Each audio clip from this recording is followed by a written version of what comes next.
I became so obsessed with that idea. I'm still not following. Imagine all the things that had to occur, not only in his life, but in everybody else's, to arrange it so that on that particular night... The night you were conceived, your mom and dad had sex. I'm not telling you something you don't already know. I'm not telling you that butterflies taste with their feet. It's a fact.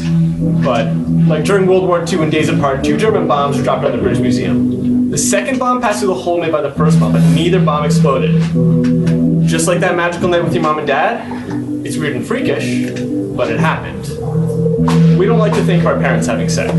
It reminds me of the peanut butter and butter sandwiches my grandmother used to make. It's gross. But over a period of 9 months, cells divided and grew into something beautiful.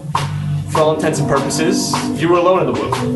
You may have shared this space with a brother or a sister, but there was no one there to tell you, this is gonna hurt. And it did and it does, but it was and will always be a fond memory for your parents. See, I've known men who chew on tinfoil. They're put together like machinery, encased in skin of granite, then chiseled by hard times into a callus. And all of them will tell you that even the most mechanical part of them breaks down the moment they first see their son or daughter. To quote every man I've ever known who's had a child, it changes you. And it makes me sad, knowing that I'll never know this change. Having discovered at an early age, I can never have children. I still work, in terms of awesome time, which is awesome. But my junk is actually junk. And this forces me to think of my life in a very final way, that I will not continue after I'm gone. So if I should die today, tell the world the things I could never say. As if by saying them now, I somehow said them time and time again. As if yesterday was when I could say something to today. That way, the world could hear me as loud and as clear as the year the world discovered that I was so far before my time that my time left me behind. For my time that I'm here today to say that I'm in this time mine. Me and failure, we only ever speak sign language. We have a limited vocabulary, which means we disagree constantly. This is not to say I've never known failure. I've taken her on double dates with embarrassment and humility. During dinner, we sit silently watching candles melt into the sculptures of all the things we've never said, but always felt. I've got a black belt in the martial arts discipline of emotionally retarded. But I've seen people open the lid on a can of worms that they used to bait a hook to go fishing for sympathy, so I know I'm not alone in this. I'm not the only one with problems, and my problems are not unique. So every time in the moment before I'm about to speak, I remind myself to shut up and say something. To bring myself to each conversation armed with mountains carved into pebbles and the true story of how and why I did it. To let people know that if my socks smell like shit, it's because I've been kicking ass all day. I played 2-player conversations with total strangers for no other reason than to make them less strange.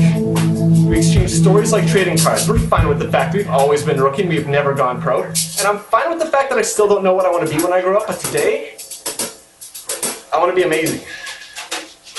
Tomorrow I want to bring you a piece of paper with a telephone number of a taxi cab company that knows the exact address of my arms, so the day you need a hug, I'm going to be there for that. Hear what you have to say without waiting for my turn to speak.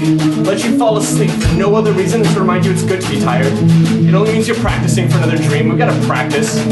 Dreams are the reason snooze buttons were invented. The reason we wake up and say 5 more minutes. A dream is a rehab center for insomniacs. I take naps because my parents said you can do anything, just follow your dreams, so I practice. Knowing full well, this will never make me perfect. On a long enough timeline, everyone fails. Success is not immortal. There are times that we bury it like a bone in the backyard, digging deep down, but along the way, find that our fingers feature familiar facets found in the search fighters we set out seeking someplace suitable for it to rest. The last words of success were and will always be, the least we can do is everything.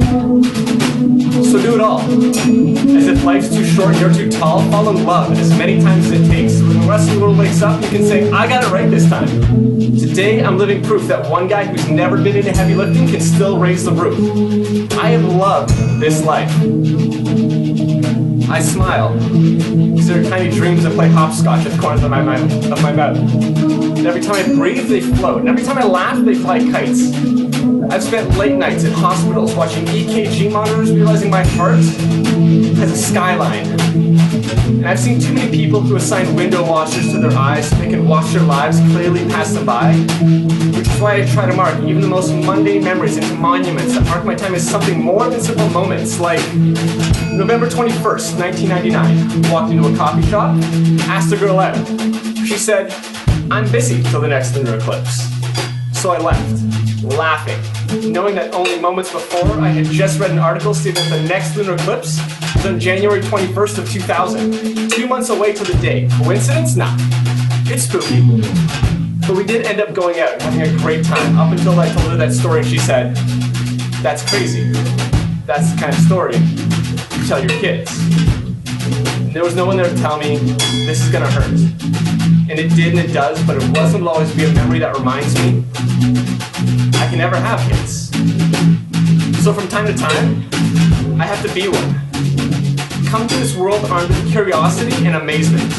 Edit the unset letters of my life into a one-word statement. Yes. Yes to romantic flashlight lit dinners when you run out of candles, to handles on pillows so you can hold on to your dreams, to the underdog dog sled teams that use angry cats instead of canines, to landmines filled with confetti, to the steady hands of friends who live like surgeons operating on our broken hearts, building pacemakers from the spare parts of mercy. We spend most of our lives trying to figure out what we don't want.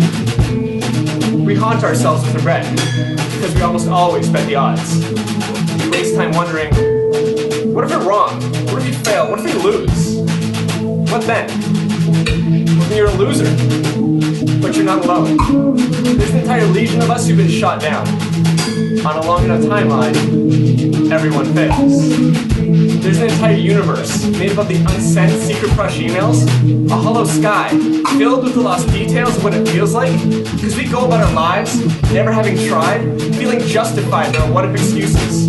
What if he, she, them, they, that, it? What if it didn't? And I ask, what if it did? The kid in me says yes to everything. The love in me says, shut up and say something.